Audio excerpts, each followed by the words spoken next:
Thank you, Madam Deputy Speaker.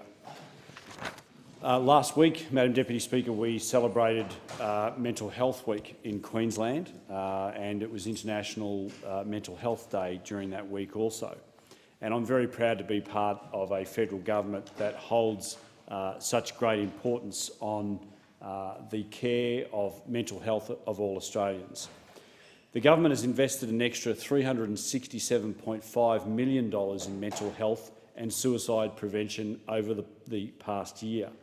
The Minister for Health and the Prime Minister have prioritised an awareness of mental health, and they have often spoke publicly and written about the importance of mental health very, very consistently at occasions such as Are You OK Day and just last week at Soldier On's World Mental Health Day event. The government has responded to stakeholder concerns by investing $80 million to maintain community psychosocial services for people with mental illness who don't qualify for assistance through the NDIS scheme. The government has invested $15 million to support mental health research initiatives. These include Origin's National Centre for Excellence in Youth Mental Health in Melbourne and a Centre for Research Excellence on Prevention of Anxiety and Depression led by the New South Wales Black Dog Institute and the Hunter Institute. And indeed, Madam Deputy Speaker, in my own electorate of Fisher, the federal government has provided $5 million for research and clinical treatment in relation to dementia, suicide prevention and youth mental health at the Thompson Institute.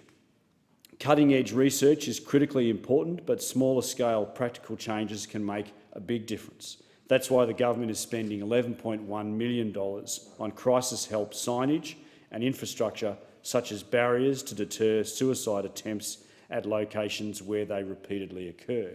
And I think that we can do much more in the electronic space as well, and I'll have more to say about that in times to come. But in rural and regional mental health is a particular challenge and one that's very important for me.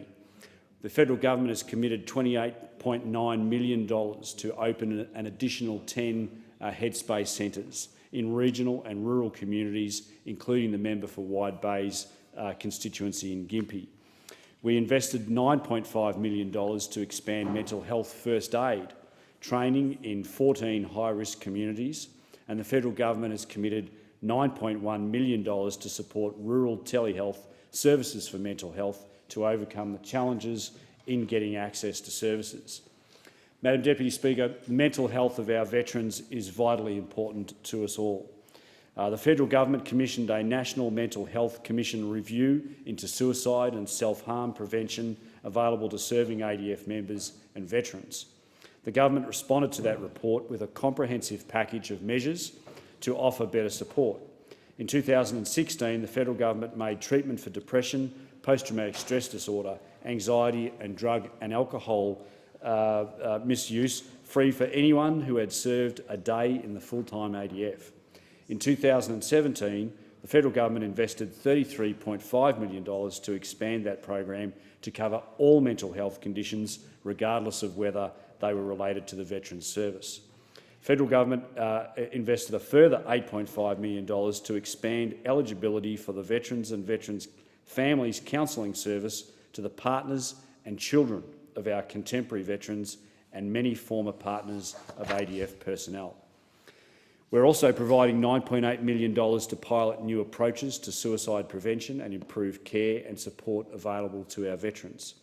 $6 million investment for Phoenix Australia to improve our understanding of mental health challenges and develop better treatment for our veterans and the wider community. Madam Deputy Speaker, one issue about mental health that is very not spoken of enough is that of eating disorders. And the federal government only just a couple of weeks ago announced a $3 million package for crisis care call centre for people suffering from eating disorders. I know firsthand that eating disorders are an insidious disease. Diseases like bulimia and anorexia have the highest mortality rate of any psychosocial issue or illness and I'm very proud to be part of a government that is trying to do its best in resolving those issues. Thank you. I thank